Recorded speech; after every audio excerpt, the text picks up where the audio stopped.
Hii ODM, niliambia watu ya ODM, huyu Kasongo atamaliza nyinyi.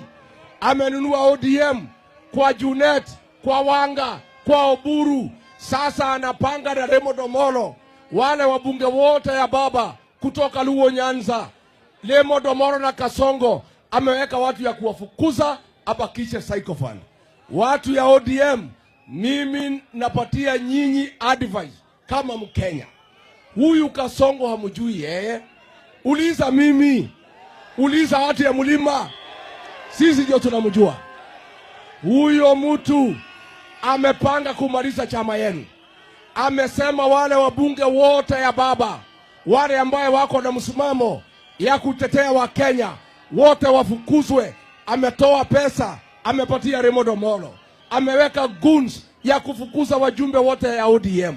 Na nyinyi ODM, muulize sisi watu ya Mlima. Huyu mtu tunamjua.